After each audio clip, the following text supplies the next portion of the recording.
One. What's going on, everybody? I'm Brad. With me, as always, is my co-host, Eric. Hey. We have a special guest tonight. We've got John from the Project Motoring. He's also a GTM member. All right.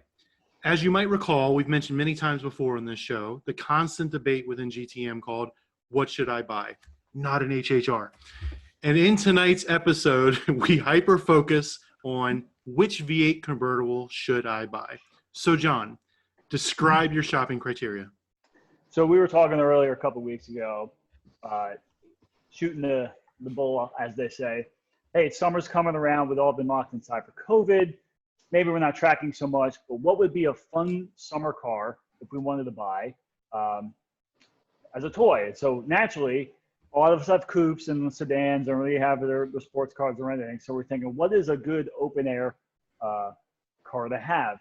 Now, obviously, there was a lot out there, and we were kind of narrowing it down to V8s for the driver experience, the audible noise, and all that. So we came up with our debate went into what V8 convertible could we buy or would we buy if we were in the market? Now, a lot of questions arise out of that as far as price points, new versus old, and those are some of the things we wanted to get into and talk about and maybe flesh out here now. So let's do some clarifying questions here, John. Sure. Some of the most important being, does this need to be a manual transmission car?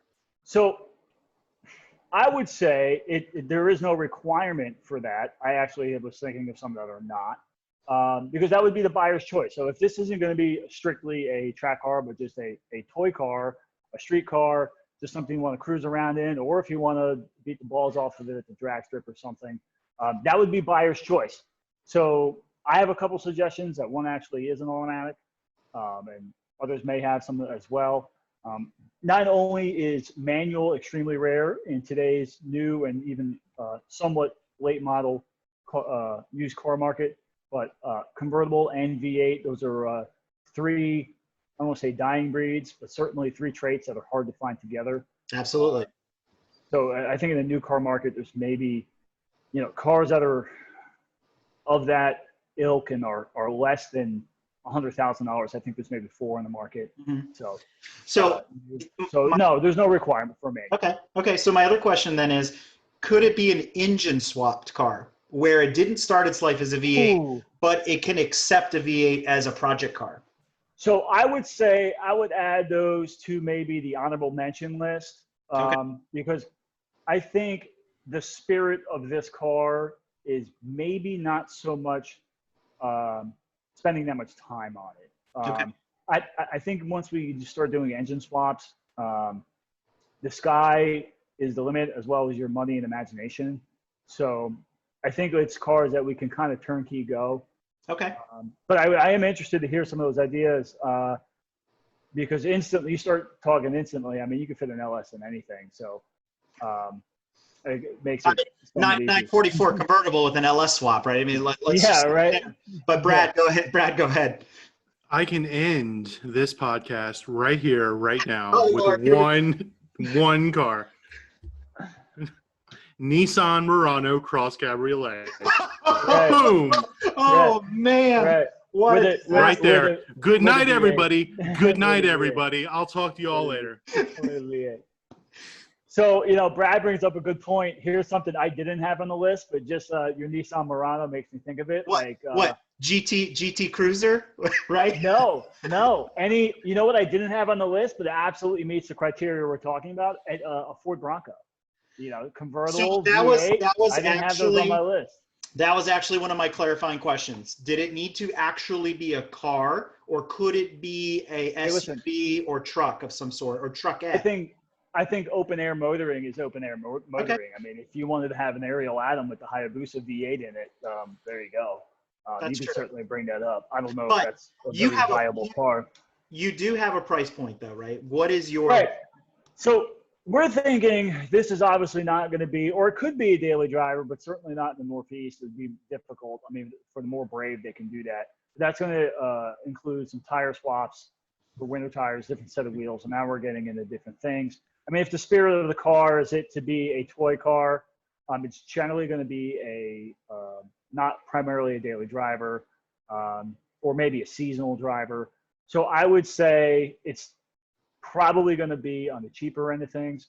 So I would say most people, for a first car, they might have a budget of $50,000, right? So just for argument's sake, I was going to say that's pretty much the cap. I think the realistic range here for the majority of the audience, or just the public, if they're getting a second or third car that's a toy, you're probably going to be anywhere between 15 and 30,000, depending on what your situation is and kids.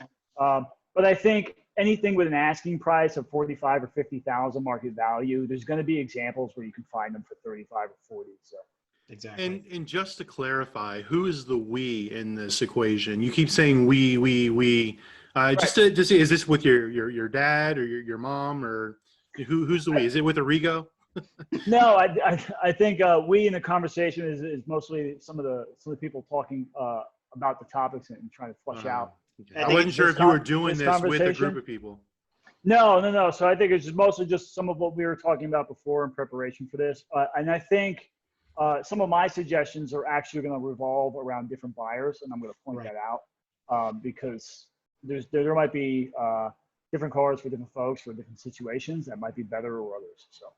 So to John's point, right, I think he's referring to the GTM Royal We, and I'm going to put air quotes around that. Just to take a step back to clarify for the folks that aren't on the What Should I Buy channel on Slack, I actually posed this question a couple of weeks ago, as you mentioned at the beginning of the conversation, where it was like, hey, I'm already thinking about my next project car, and I'm leaning towards a convertible, a cabrio, a vert, whatever you want to call it. But my criteria isn't nearly as sharp as yours is, because I'm okay with a four banger. I'm okay with, it doesn't matter really the power plant.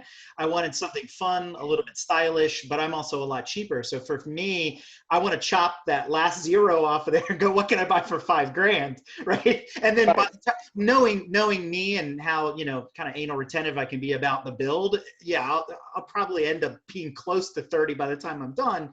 But, I guess my starting price point is very different. So that was actually another clarifying question I had on my list was, are you 100% locked in to a V8 car? I mean, I want to have this debate about V8s for sure, but I want to know if I can pepper in some oddballs as we go along as a possible consideration.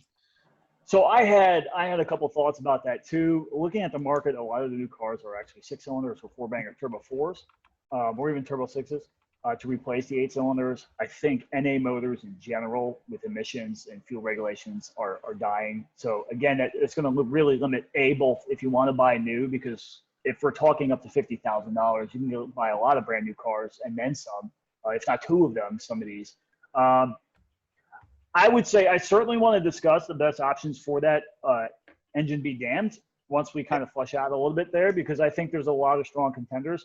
I was actually looking at a list of brand new convertibles for sale at dinner tonight, and it's not a lot of cars, and I think it's something like less than 20% of them even had a V8 available, let alone standard. So, and very much to your point, when I was researching, I was just kind of doing the cursory cars.com, eBay, Auto Trader stuff, and just going, okay, start with just convertibles. Yeah, I got 3 million cars to go through, that are available from 1900 to today.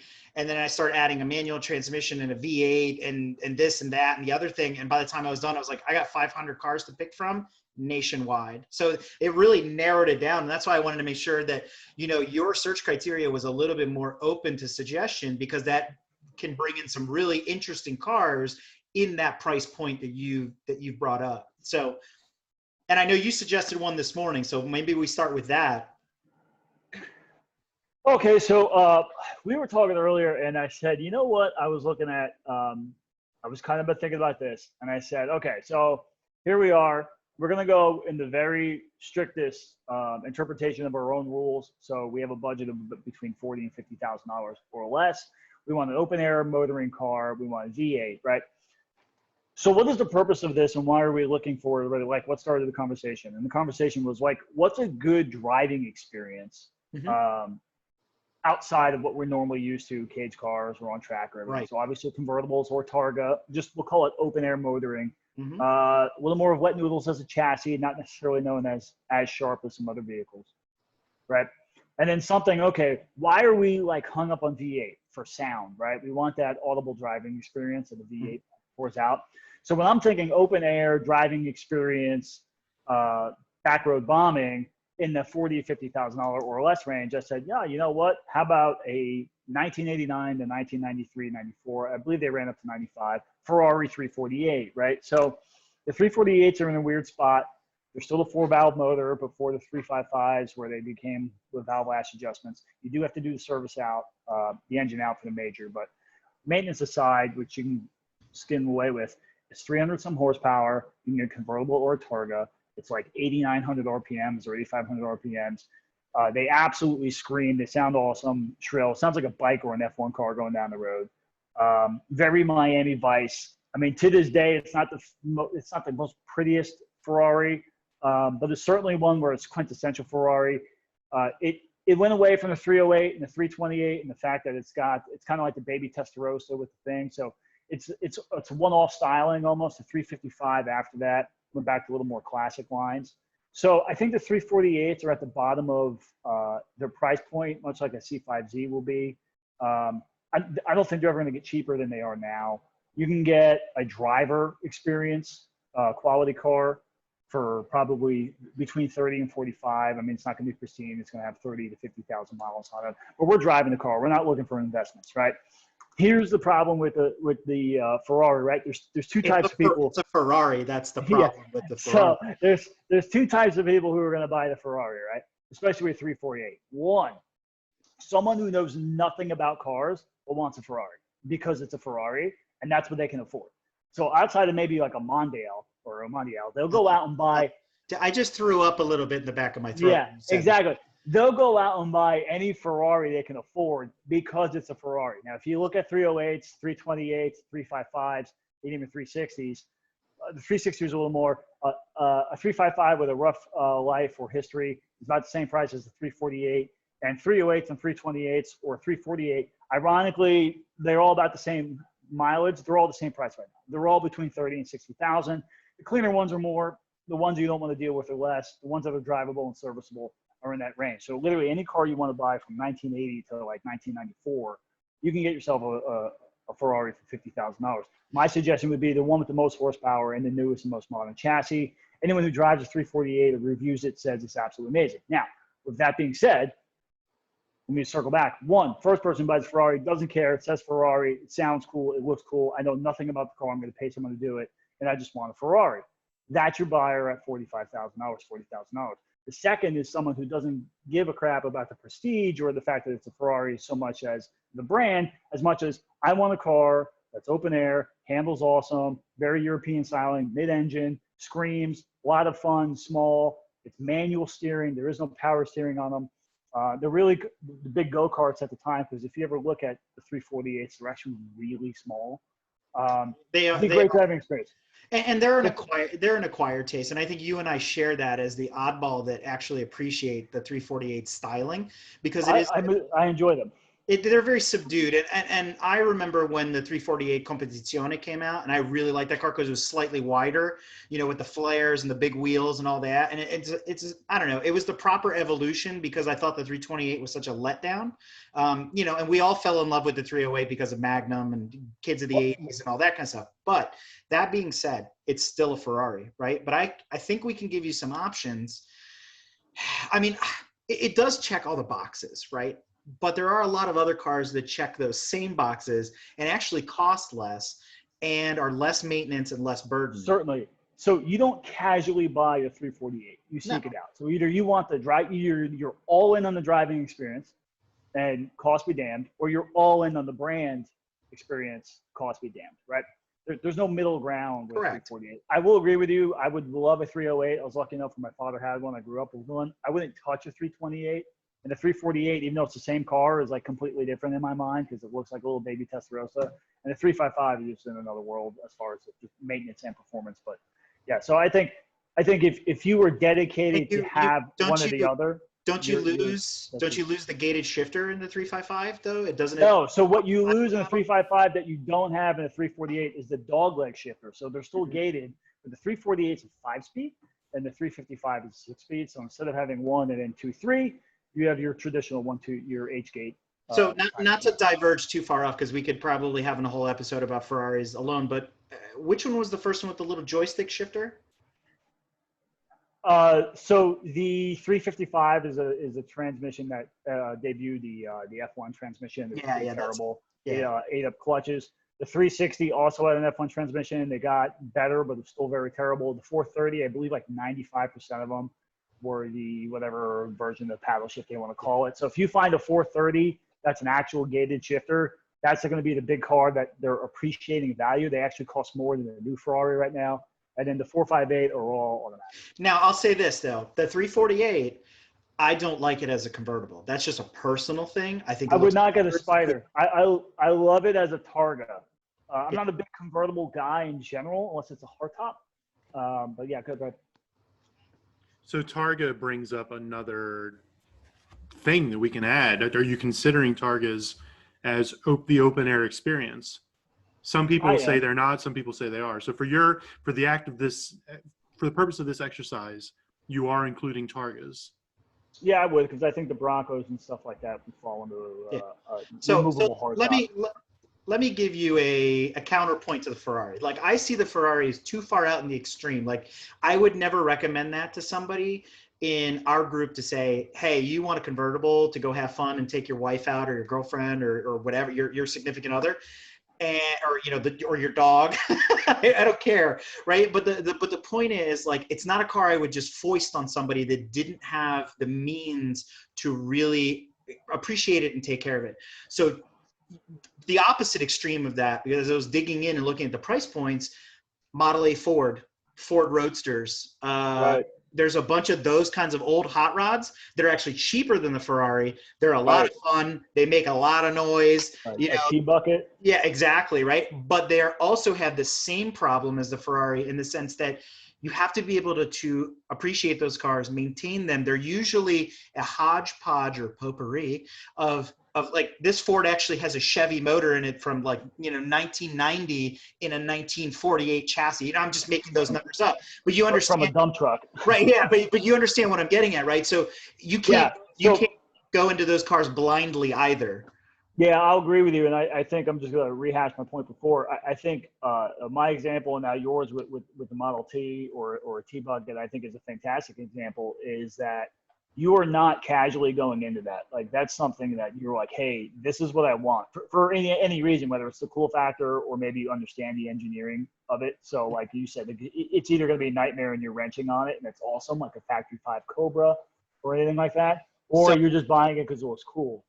So that is definitely on my list for later in the my plan here is we're going to funnel towards like the ultimate decision. And that was actually closer to the middle, is a Factory 5 Cobra, because of what it shares towards, a more modern car, which actually brings me to my next point. So if we take the Ferrari and a Model A, Model T bucket, or a T bucket and a Ford Roadster as the outer extremes of this conversation and start to work our way in, if I'm coming at you from the left, right? The next thing I would tell you is 55 Ford Thunderbird you can pick up for $25K, Ford Galaxy convertible, and a Pontiac Catalina. All of those V8s, all of those manual transmission, all of them drop tops, right? Packard Caribbean. I mean, absolutely. If you're going into the 50s or 60s, to be honest with you, that's an entire generation I wasn't even thinking about. I mean, they made just about every car had a V8 in it, and two, just about every car had some sort of manual because automatics weren't prevalent or that good. There were 2 speeds, maybe a 3-speed if it had a glide in it. But great. I didn't even think about that. And then obviously any 60s muscle car. But yeah, I think those are cars too that I don't know if you're casually buying. I think you're seeking them out either for the fact that it is a 55 Thunderbird or you want that classic car. Well, and as you know, I watch a lot of restoration shows, or what we call restoration shows. And so, the care and feeding that goes into a lot of those 50s and 60s period cars versus the 70s, proper muscle cars is a little bit different. Like, the owners of those cars, they've treated them with the utmost respect. They want to keep them as original as possible. If they do resto mods, they're very tasteful. They're very very on purpose to keep the car drivable, like the new EFI from Holley, which is a bolt-on replacement for the 4-barrel carb, a lot of the factory air conditioning, modern suspension, stuff like that, where the car still looks and feels like, you know, like a Cadillac or a Thunderbird or whatever it was from that era versus, you know, yeah, I got a Charger 440 6-pack and it's blown and I got tails and, you know, flames and, you know, those cars are crazy and they're great and they have their audience too. But in this conversation, I guess we're all kind of focusing in on a cruiser here. So I see that I have a fondness for those, you know, 50s and 60s convertibles. And I think a lot of them for the money, they're big value. And when you get them, as long as you don't do the whole bought it online without really looking at it and kind of, you know, knocking the frame rails to make sure they're solid and all that kind of stuff, you're actually getting good value for your money, because a lot of those Thunderbirds and the Catalinas and stuff, they were running about $25K. I mean, you're talking Impalas. Yeah. In the 60s and 70s, they're in that price range. Some of the issues I see with that is, so if you get one that you actually don't have to work on, if it is any kind of original or if it's been resto modded to a certain point, you're going to be on the upper end of the budget, if not over. Oh yeah, and if you are under it, you're going to end up being over it. Rather quickly. And very much to your point that, you know, that's why a car like the Barracuda, a Barracuda convertible or Cuda convertible, because Barracuda and a Cuda aren't the same thing, actually. It's right, they different change, package, yeah. But like a Cuda convertible, you're looking at easily entry price of about $75K, right? So that's why it's not on the list. Right. I mean, I love those cars. I mean, I love those old 70s Challengers, but that doesn't fit your search criteria. So that's why they're not on the list. So let's come at it. Point. So let's come at it now from the right side, from the modern side. So we know the Ferraris are on the extreme. So what's the next notch on the belt inwards from the right? So I know you had mentioned one thing, so I was going to let you lead that charge there, and then I have some ones to talk about as well. I was going to turn it over to Brad because I think he had an idea. If we're not I'd love to hear it. If we're not locked into V8s, I think Brad has a good one. Well, the Nissan Murano Cross Cabriolet is everybody's dream. But they're hard to come by. They're very rare. Is that a VQ in that?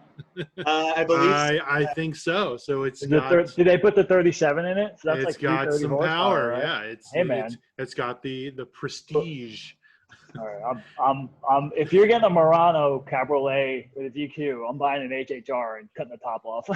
There you go. Well, if thinking about what we've been talking about, he's already got a project car sitting right behind him. If you're just listening, you can't really see it. But yeah, he's already got a 60s Mustang that he's working on. He doesn't want another project, so it has to be turnkey. Correct. Being the 4x4 enthusiast, the off-roader inside me and everything, I'm going to go a little different direction than what we've already talked about. Yes, Cross Cabriolet, great car. Everybody should get one. No, you're not a true motorsports enthusiast unless you've owned a Cross Cabriolet. I'm just going to throw it out. No, but I'm thinking. Is it British?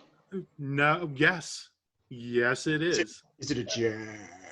It is not a Jag. I have an idea. It's a Land Rover Defender. Oh, hey. Actually pretty good. You can get a 90s, 96, 97-ish, Land Rover Defender. I mean, it's got the same feel as like a Wrangler, but right. it's not a Wrangler, so you're not a Did you hear that Jeep Bro. Did you hear that awkward little pause in the audio there? That was the Lucas Electronics failing. LS swapped the world. And that's a Buick 400, I think, in those things. Or no, sorry, smaller than that, but it's a Buick V8, if I recall. In the 90s? Yeah, like Matt's Land Rover, his Disco 2 is a Buick V8, so it's probably a very similar motor. Growing up, we had a 64 International Scout. I mean, it was a rust bucket, but we took the top off, and that was so. I totally get, and I didn't even think about. We mentioned Broncos several times already, and I know they're coming back out with it. But yeah, no, that's a solid pick that I totally, in preparing for this, I totally whiffed on until we called. And then I was like, oh wait, that'd be super cool. Some kind of Wrangler open. I want one, just because I've had Wranglers. Yeah. I'll do it eventually. So how does the Range Rover Discovery, whatever model you said work, you buy it for $3,000 and you put 40 into it so it runs. Well, no, you buy or- two of them. You buy two of them like Matt did, and you make one out of it. That's the Discovery. The Defender actually was the 90s Defender Pretty was simple, a right? pretty decent model.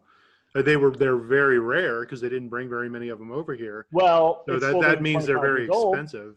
Huh? If it's older than 25 years old, we can import one rather easily. But it depends on what your time frame is too. This isn't something you're going to run Sure. down to the dealership Sure. and buy. I think that's as solid as that device is. I think we're all falling into the trap is that we are enthusiasts. So that is a full-on down the rabbit hole choice as much as, say, the 348 or the 60s or 55 Thunderbird is. A fantastic choice. But I think that misses maybe the spirit of the mainstream turnkey of what we're trying here, because I think that would be a great love passion for you as much as the Ferrari would be a love passion for me, or those 50, 60 errors for that person. So, I mean, to shift it back a little bit towards some of our earlier conversations that led up to this, I know Eric had a couple things that he wanted to bring up. Yeah, so one of the ones from the right side, and I need verification from you being a diehard BMW guy, was there an E92 convertible? He's got it on the list. He's got it. E92. All right, so hardtop convertible V8, the only year with the V8 in it, and it comes with an automatic, the DCT. It's actually pretty good. That was going to be my counter to a car that you were going to say. Oh yeah, we're not there yet. That's the that was going to be my counter to that. But yeah, so an E92 M3 comes with a 6-speed or a DCT if you just don't even want to worry about driving it automatic. It's got a rear seat that's actually usable. It's a hardtop convertible. I actually, since I had that written down, I checked some of the prices on them. They're ranging anywhere from, believe it or not, like $18,000 for a high mileage one to about $30,000 for a decent one. Like any BMW M motor, especially from the E46 onward, you got to check the rod bearings on them. Yep. It's a point of failure. Interesting fact, the V8 in the E92, the S65, which has 8 independent throttle bodies, is aluminum and actually 20 pounds lighter than the S54 it replaced, which was an inline-6. Nice. So while the car is a pig, it's not. And they sound awesome. They get abysmal gas mileage at like 19 on the highway. I don't think any of us are worried about MPGs. If not, I would tell you to right. Get the TDI. Certainly a car you can go down to the dealership in, find one, buy it. There's a million of them. You'll get financing on it. It's going to be plush. It's going to be comfy. It's going to sound cool. It's going to look great. They still look pretty modern. And it's super easy to drive. If you wanted to carve up a back road, you can. I know BMW is kind of like almost cliche at this point. It depends on who you are, but I think you could acknowledge that anyone going down the roads will be like, oh, it's a BMW convertible, and so be comfortable and happy. Go ahead, Brad. Go ahead. And the counterpoint to that car would be the SL55. Yeah. So let me point to another one on that list here. So right. That's the SLK AMG. So no, but not the SLK, the bigger cruiser. Yeah. That's certainly upclassing the M3 into like a 6 Series. So let's bundle all those together then, because I had on my list the F-Type, right? Because those, as we know, Porsche Al just got a coupe, and it wasn't hard to make those convertibles. Yeah, they did. Then you have the S5 V8 convertible. Wouldn't that be what was the one before the F-Type? The XJ? Yeah, there was the convertible. The XK. The XK was a convertible. I wouldn't buy it, but yeah, it has a V8 so in it. You can kind of lump all those together. You could also throw in the Volvo C70 if you're going non-V8 car, just because of the hardtop. If you want to go all the way to the bargain basement on that, you could go all the way down to the VW EOS as well, because it's a GTI convertible. It's the cabrio. 350, 370. All the G37s, all those for me, they're all just blobs of metal on top of wheels going down the road. No personality whatsoever. But have you thought about a Miata? Yeah, spoiler alert. The answer to this podcast is not Miata. You mean a Fiat 124? Yeah. I'm all for that. Yeah. I'm all for a vintage one too. If we're not racing it or tracking it, I would take the turbo motor just so I can play with it, and they make better sounds to me, just because turbo noises.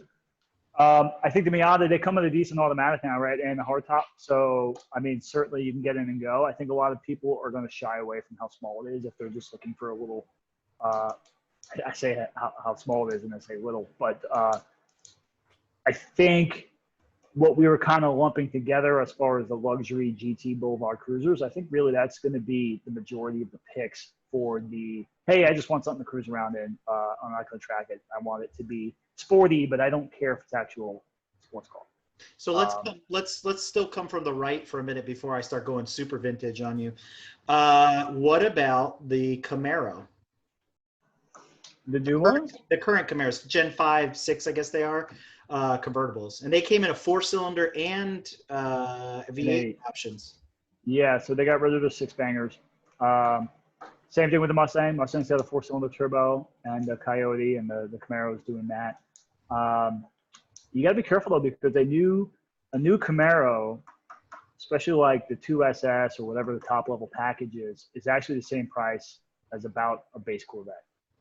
So you have to ask yourself, do I need the back seat, or do I need all the extra bells and whistles, or I just want to have cool sounds in open air? All the Corvettes are target tops, even the base coupe one, and so that'll handle better, be a better driving car. Totally different market and segments, even though we see a ton of them out doing the same thing. But I think for a street vehicle, you're talking something different. And then two, that's a rack top versus hard top. So I think that's a big point that we should probably discuss, or a lot of people are going to go into it. It's like, hey, I want a convertible, or I want open air experience, but I don't necessarily want a rag top. So even if you get a Wrangler or a Bronco or a Defender, you're going to have soft tops and hard tops you can put on it. Even if you have a Miata, you're going to have soft tops and hard tops you can put on it. Me, I'm more of a hard top guy. I've had some rag tops. There's a rag top sitting right there, and I hate them.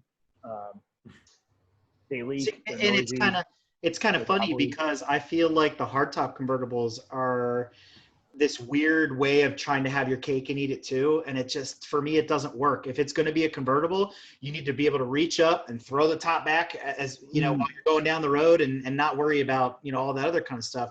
Like even driving home yesterday from Summit Point, I saw a Bentley hardtop convertible and he was trying to put it up, you know, while he was going down the road. And I'm like, man, really? I mean, I guess it's cool, but like even those cars, like there's all the convertible Bentleys and Rollses and all those British cars, but they're not on the list because they don't meet the price point for another couple of years when the bottom falls out of them. But Brad, go ahead. If you're looking for, it's going to be your only car, then I can see the appeal to the hardtop because you're making a compromise. Right. But if it's like a third or fourth car, it's going to be a toy. I don't think anything beats a ragtop. I think that the right car with the ragtop just looks cool. It's just they're just great. Like Eric was saying, throwing the top back at any moment. Like some of them, they're all manual tops. I hate to go back to the Miata, but like a Miata is just a manual top. You literally reach up, you unclip two things, and throw it back yourself. I mean, I think I like the rag top versus the hard top. Now, granted, the SL that I mentioned earlier was a hard top. I don't think they had the rag top in that year that I was looking at. So I'm more of a fan of the rag tops. They were rag tops up until 2002. Yeah, and I'm talking about the 2003s with the motor that. Well, I mean, if that goes into a different range now. But I was thinking the ones that they used to race against the Terminator Mustangs all the time. There were the forum debates about what's better, the Terminator Mustang or the SL55. That generation of SL55 had the hardtop convertible. Supercharged. Yeah. Also supercharged. Yeah, they had the E55 and all that stuff in there. So, I mean, the SLK AMGs, starting from the first ones were supercharged, but then in 05 or 06, they went to the 5.5 NA V8, which is awesome. Downside, it was automatic only. But it's essentially a Cobra, a modern day Cobra. Very tiny car, front heavy, big motor, lots of torque, super light. Negative. The only modern day Cobra is the Viper. That's a great point. So, It- what can you get like a mid '90s Viper for now? And so that would fit the thing. That's So I convertible. looked because Cargo. I argue with Andrew all the time about this, and he's changing cars constantly. He just got that Elise, which is also an open air experience, right? With a very incredible cosmic power and an itty bitty living space. But Exactly. but he and Totally. I go back and forth. I was there. Well, I make it feel like I was in Detroit when it happened, but we were all of the age when the Viper was released, and you saw Iacocca and Carol Shelby on stage together with the very first Viper, and you're like, what am I seeing? Like, what is this? This car is from Star Trek, right? I mean, it was so modern until you boiled it down and realized underneath it's a truck and it's basically a Cobra all over again, 40 years Yeah. later, 50 years No later. assist, no ABS, no nothing. It's bonkers, but it's a timeless design. It still looks good today. You get a really well cleaned, maintained, even some subtle changes like going to the bigger wheels on the Gen 1 Vipers. They just look fantastic, right? Now, Andrew's of the camp of the Gen 2s, I guess, here are the Mercedes built Vipers. And I'm just like, man, to me, it's like I'm looking at the front of a school bus. I don't like the big flat nose. I don't like the length and the width of them. But there's something to be said about that V10 though. You're looking for sound. Oh, that's hard to beat. The thing is, though, who's buying that? I think that's the same person that's seeking it out. You're seeking out the Defender, the 348, or the 60 thing. So if I was the Joe Blow and I had $25,000-$30,000 to spend realistically, and maybe even a little more, like we talked about, am I buying an early to mid '90s car that could kill me, or am I going to go down to the lot and pick up that M3, pick up that E-Class convertible?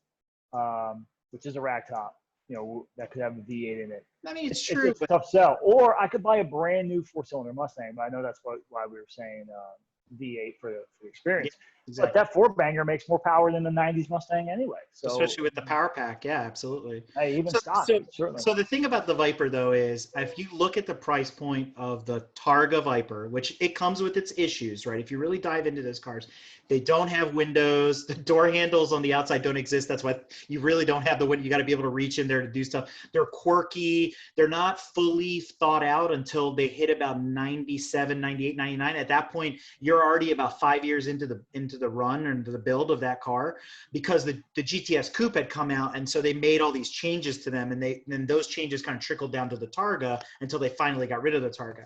Now, that being said, if you look at the price point, value for money, I mean, you're talking a 90s, I guess it would be considered a really high performance sports car, because it's not in the supercar category quite yet, right? Because now we have high performance sports car, supercar, hypercar, and God knows whatever is after that.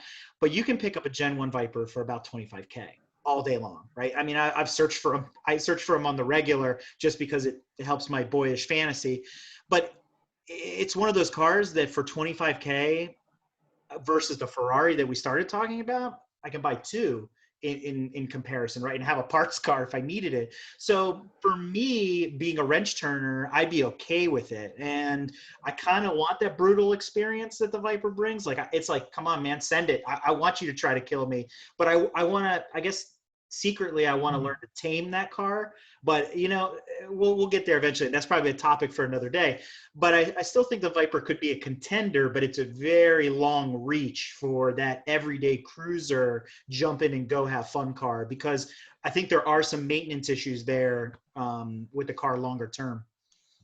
So before we go too into the weeds, and we can talk about this all night, I don't want this to run on forever, so it's too long for anyone to listen to. I have three questions I want to ask either of you, all of you, and then I think we'll all answer it real quickly. Three is what Sam's going to say. Yeah, three. I'm going to say. So we're talking about some convertibles, and we brought up a 2-seat versus 4-seat. Mm-hmm. So what would be your preference or your recommendation to someone who's saying, "Hey, I'm looking for a second vehicle, convertible," and then obviously because the chassis that you're going to look at, whether it's a 2+2 or just a 2-seater, is different. Me, I'm thinking convertible. I'm thinking open air experience. While some of the 2+2s or even the SUVs are a great choice, I'm going with a 2-seater. Brad? I'm going with a 4-seater. Okay. And I guess I'm going with whatever suits my wallet at this point.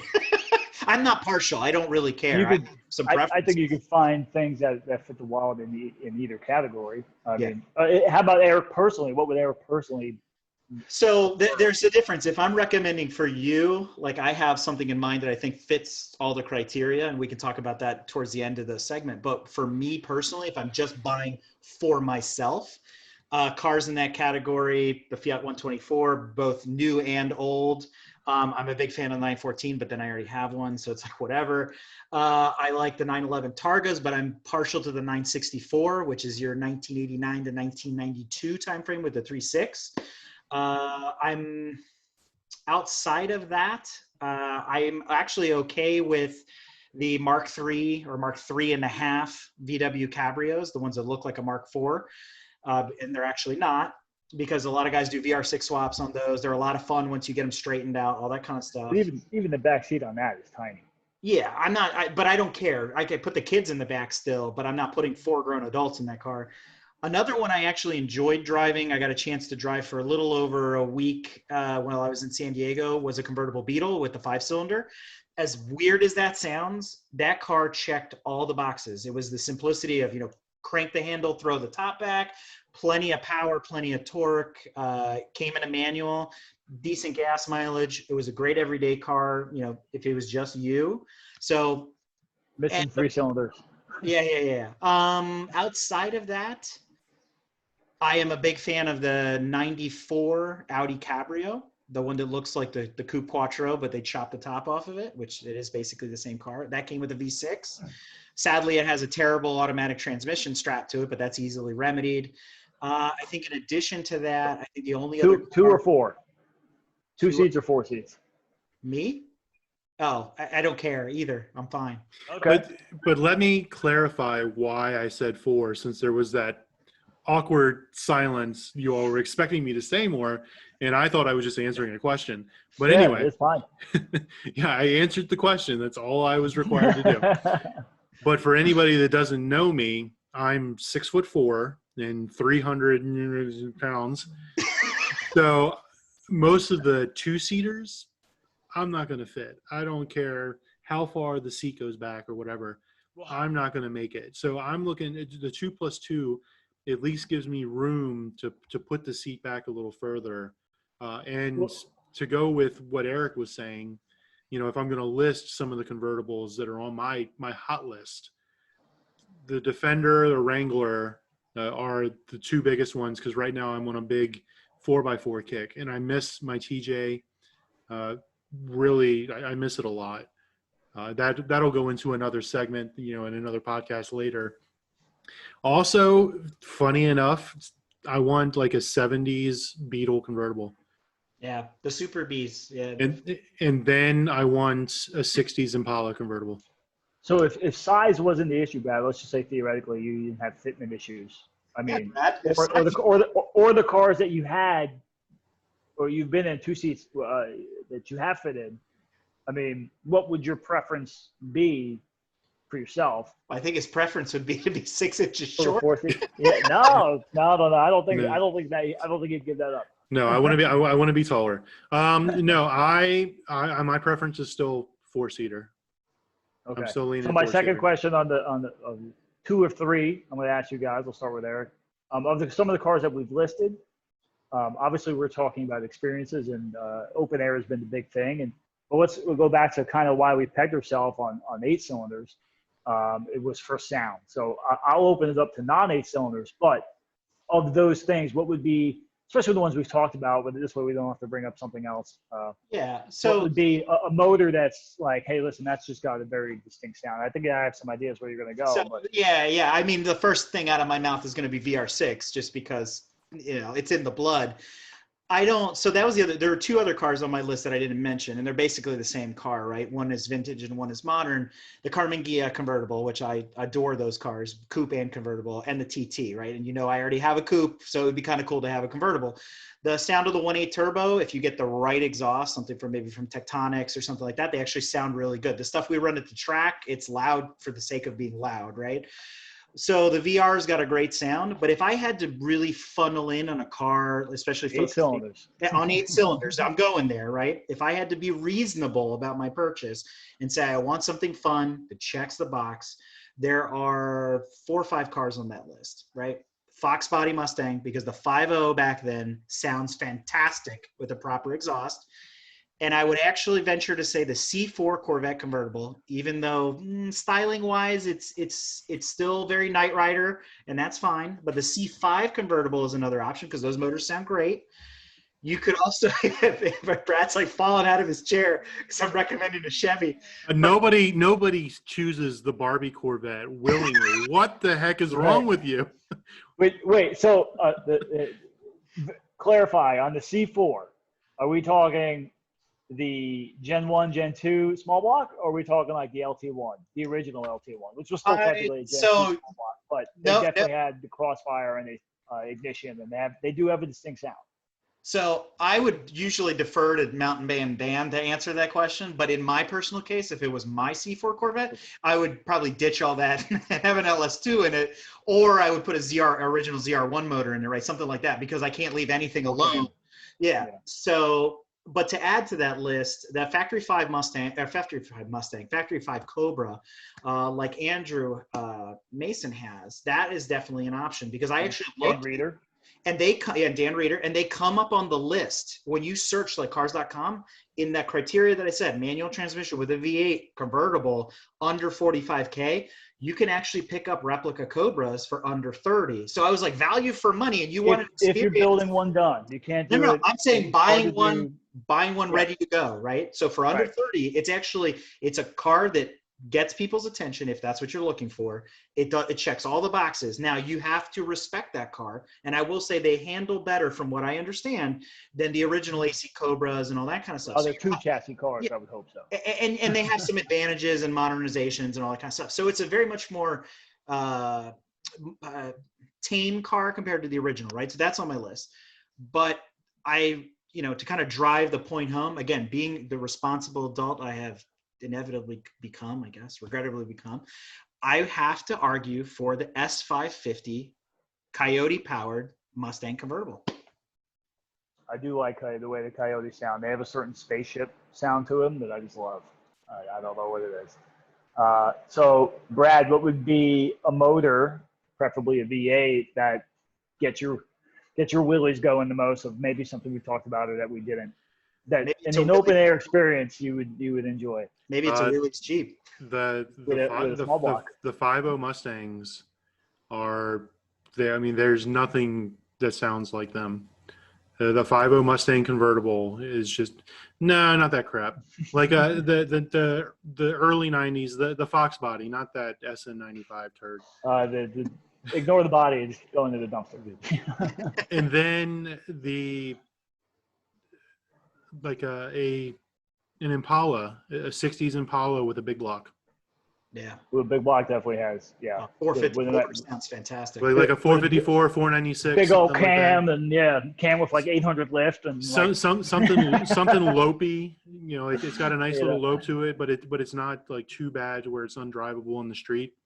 Something with a little bit of lope, and it gets 200 horsepower because that's how the big blocks work. Yeah, right. So a very I can smell how rich it's running, so it idles super 60s drag strip lump. Like every Chevelle you've ever been around. Right, yeah, basically. So, or if I just pulled, a spark plug on any modern V8, it's like that. But I will say, in current times, like what's out for sale now and over the last, say, 10 to 15 years, I don't think there's anything out there that sounds better than the Mercedes AMG V8s.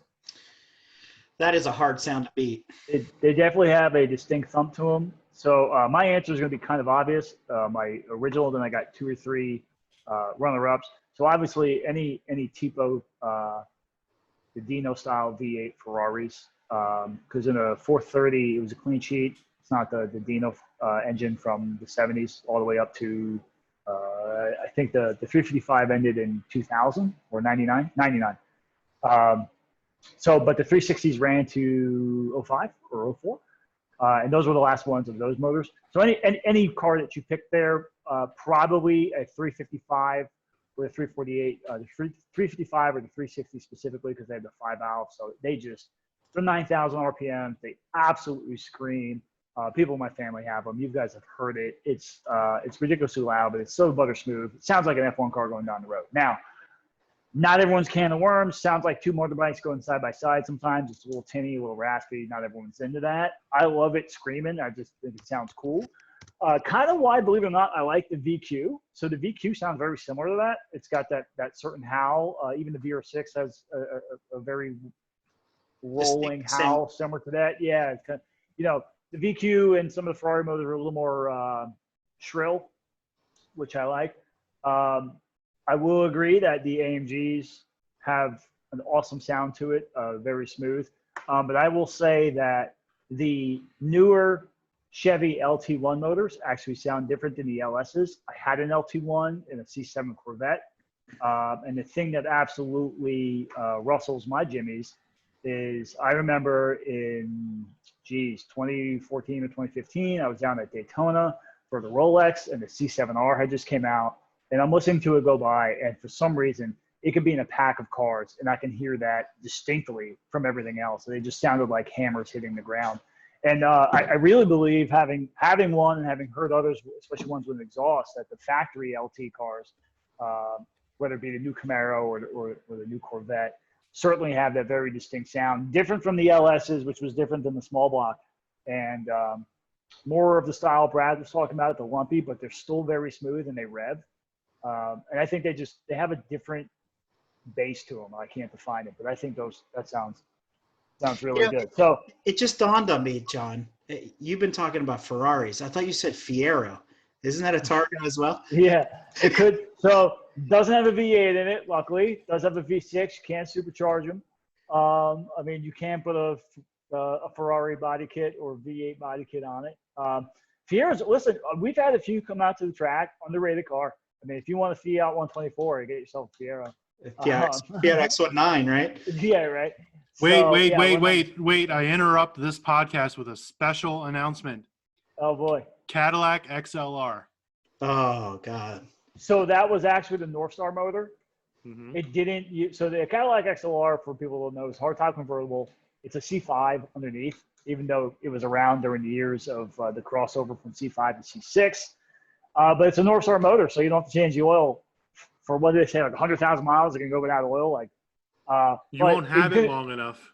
It wouldn't go 100,000 miles before it needed head gaskets because they lead cool all the time. My big problem with the XLR is they took a C5 and ran it through the same software that they used to produce max headroom, and we ended up with that car. I mean, who designed that thing? So I just don't get it.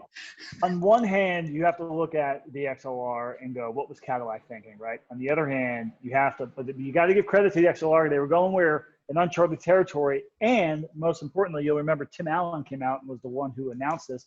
That was the first V car for Cadillac. That's true. So that launched their whole brand. And the Cadillac XLR Vs are supercharged North Stars, and but they're supposed to be doing the same thing with that Blackwing motor. And I know we're supposed to be circling back to a conclusion here, which we will never. I got one more question for you, and that one question, why don't you finish? Go ahead. So, but I was going to say there are some other cars that we're probably not even thinking about. Like it kind of popped into my head. The in Britain, it was the Vauxhall Insignia, which was sold here as the Buick Regal. But the Regal convertible, if you're just looking for something, I don't want to call it run of the mill, but if you're looking at something somewhat stylish, reasonably priced, you could pick up new. That's also another option, and it does come with a 6-cylinder GM 6-cylinder. They have, I mean, the Buick has 4 for sure. Buick, what is it, the Cascada, where it's a cruise? That's something like that. So there's some other options out there. I think that's a neat. I think the Cascada is an EOS or a Beetle if they still made them, or a Murano, believe it or not. if you wanted to go that route. But I mean, for the listening audience, I think as you mentioned, we're enthusiasts. So we're always kind of thinking German or thinking very high-end American, but there are other options to this other So there's alternatives. what was it? The Toyota Solaris. It's a two-door Camry. That's Yeah. a drop top. Fantastic car. Will last forever. It's super soft. It's perfect for a rental fleet, and you can have that in your driveway too for about $10. So, That's the truth, right? I mean, the oil change will be more than the car, and it'll have as much personality as your dead grandfather. So, so my last question, I'm going to circle back, is you're going to have to pick. Is somewhat of a conclusive one because even that's going to take some time. So of all the things we talked about, we wanted to go, hey, what's like a blue collar car that can go out with a max of $50,000, preferably less. Convertible that had a V8 in it. All the other options, automatic, 2-seat, 4-seat, SUV, whatever, open air motoring V8, right? That was our thing under $50,000. So I think there's 2 picks here for each person. So I'll start with mine. So I'm going to go with my enthusiast, which would also be my personal pick, which, as we mentioned before, is probably going to be any car from Modena that you can afford that's not a Mondial, because that's just terrible. But you want to pick a 308, be Magnum PI. You want to pick a 328 and be silly. I think the 348 or 355s, you can find one of those in the price range. It'll be a little more beat up, but that's really an enthusiast car. Checks all the boxes. It's open air. Sounds absolutely wicked. It will drain your wallet as fast as it drains the gas tank, though. So that's something you just got to be aware of. But I mean, driver experience, which is what we were like really getting at. Driver experience, I think, is second to none. And I don't think you're going to lose any money on it as far as the value of the car. I think you'll be in that car whatever you pay for it. I think the only money you lose on that is the operating costs and the maintenance on it. Because if you buy a 348 today for $45,000, you're going to sell it in 4 or 5 years for $45,000, regardless if you put 2,000 or probably 15,000 miles on it, which would be a lot. I mean, that'd be 3,000-4,000 miles a year, which on those cars are a lot. If I were to buy one, I'd probably be doing about 5,000 to 6,000, maybe 3,000 miles on it a year. It's about what I do in the toy cars now, especially if it's a street car. If I wanted something a little more mainstream, something that had Bluetooth, something that had heated seats, something that was a little more comfortable, or just, hey, I could, it's a nice day out. I can drive it to work 3-4 days a week if I wanted to. I could take it to the beach. I could park it in the supermarket and go to CVS and not care about dinging it up or every person asking me a question, whether it's a Thunderbird or an older British tank that's going to get a lot of attention or a bright red Ferrari. I'm going to go with the E92 M3. Hardtop, I can live with that on a daily basis if I wanted to. It goes up and down. The 3 Series, I mean, they're very plain in their execution, so that they get a lot of they get a lot of ribbed for that. But that's a good thing in this scenario because it's not going to be a ton of problems. The BMWs have some issues, but they're pretty straightforward. The car has been around long enough where a lot of the problems are easily solved. We're not figuring things out anymore. Mm-hmm. We know which ones to avoid. We wouldn't know which ones to find. Your wife could drive it. I say that in the sense that anyone can drive it. So if they don't drive a stick, it's not a problem. There's a really good transmission there. It's not just some slush box. If you don't want the rattles of a rag top, you got the hard top. It's a V8. It's bad on gas. Seats 4. It's got a nice trunk. You can drive across country with it. You can drive. It'd be perfect 1 lap of America car if you want to do a convertible. So it'll go on track and it'll go there. And realistically, they're way under budget, right? So you could probably get a really nice example for 25 to 30 and have some money left over. If you had to spend that extra money, if you had a $45,000 cash or check that you absolutely had to spend, you could spend another $5,000 to $10,000 on the car, making it your own, whether you do some wheels or some suspension or whatnot. But I think generally speaking, the type of people that we're recommending these to aren't necessarily doing that. So, hey, listen, save some money. Get a cool car that looks a lot more expensive than it is because it's still a BMW. It's still only last year's BMW. The G20 just came out. So really, it's only a generation old, even though technically it's 2, but the general public won't know that. They all look the same. And then you go from there. So my personal enthusiast pick would be probably a 348. I think the run-of-the-mill, if I were to say, hey, I want to look at a convertible, I want a V8, I want it to sound cool, I'd say go get yourself an E92 M3. And my Runner-up, which we didn't talk about, would be any C5, C6, C7 Corvette that you can find in the price range with a target top. You pick your styling. They're all truck motors with stout transmissions and do smoky burnouts. So just pick one that you like and go from there. So we'll go to Brad. So for me, I'm going to break it down to off-roader, low and slow, and just street cruiser. So for the off-roader, obviously I want to do a Defender, like a 90s Defender or a TJ Wrangler with a motor swap. Probably an LS1 because they can be had for relatively cheap, and there's all kinds of kits out there, that fit right in. For the low and slow, I'm thinking like a 60s, and it's a low and slow A and B. It's a 60s Impala or a 60s Lincoln Continental. Nice. The Ford. I would love one. The suicide doors. Four-door suicide doors. I don't know if a Don't get shot in them. Yeah, I don't know if a well-sorted one's going to be in the budget. Those cars are pretty desirable, especially after Entourage came out. So a decent one is about $25,000-$30,000. I know because I look constantly because I love those cars. Okay, so then yeah, that ticks all the boxes for me. Also, for just regular cruiser drop top, turnkey, you go to the dealership, pick one up anywhere. The SL Mercedes with the V8. It doesn't necessarily have to be an AMG. Probably without the AMG moniker makes it better for daily driver use, and parts are going to be a little bit cheaper because it doesn't have the AMG tax and things like that. I think the SL Mercedes of the 2000s, the early 2000s, I think those are my picks. Oh man, they like invented sporty convertibles, the SLs in the 50s with the gold rims. I will do an honorable mention, and it's going to be a 5.0 Fox Body Mustang of the Fox Body generation. Sam is so proud of you right now. So, Brad, a T-top Fox Body or a soft top, rag top Fox Body? I said Fox Body Mustang. T-tops only look right on Camaros. The mullet's got a flow in the wind behind you. Listen, oh man. I love me an IROC, but go ahead, Eric. All right, so I'm going to lead with my number one pick for anybody that's looking for a turnkey vert in the last 4 years. That's got to be an S550 Coyote-powered 5.0 Mustang. It's a handsome-looking car. It looks good as a coupe. It looks as good as a convertible, and a lot of people say, no, it doesn't, but I've looked at them over and over. The silhouette of the car is fantastic. It doesn't lose any of the appeal that the coupe has. It's got all the same packaging, all the same, electronic stuff, all the creature comforts, everything you could ask for is in that Mustang, right? At the end of the day, that for me checks every box on the list, and Ford warranty and everything else that comes with that, right? And I could go buy one today, unlike the M3 where I have to go hunt for one.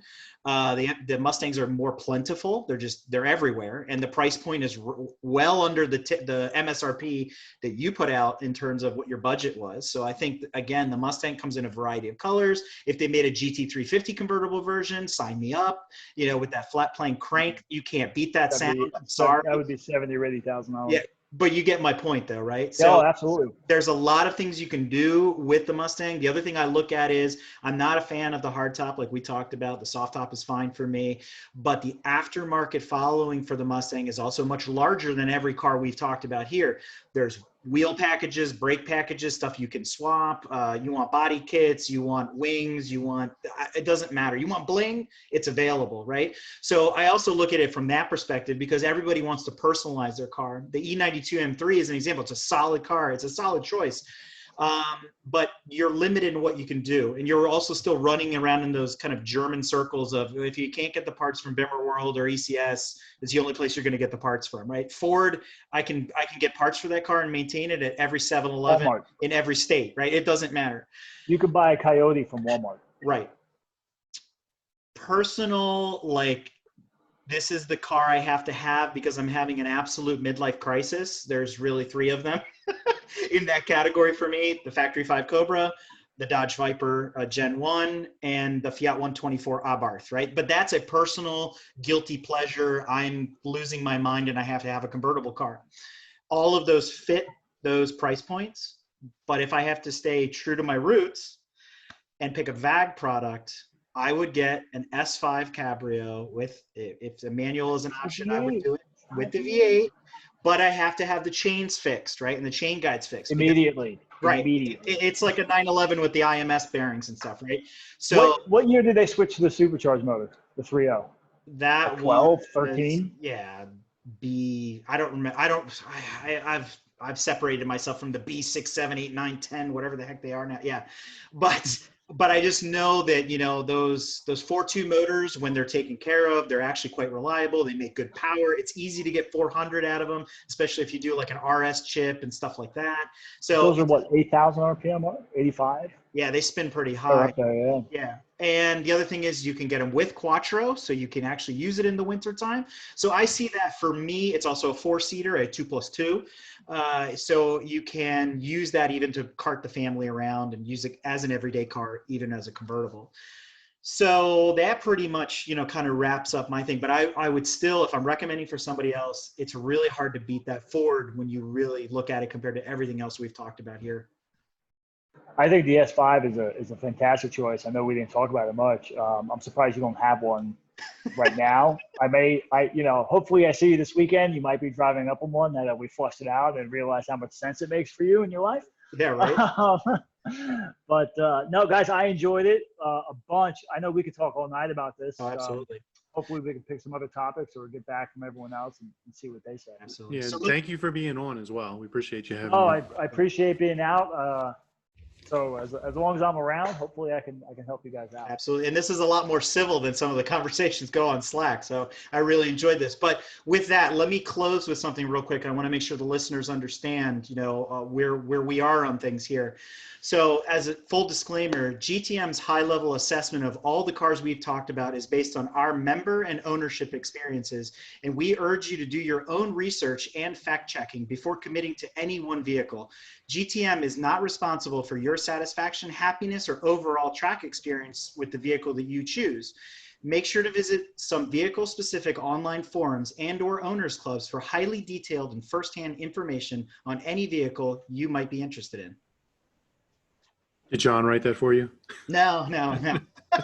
He is the resident lawyer in the The group. consigliere, yes.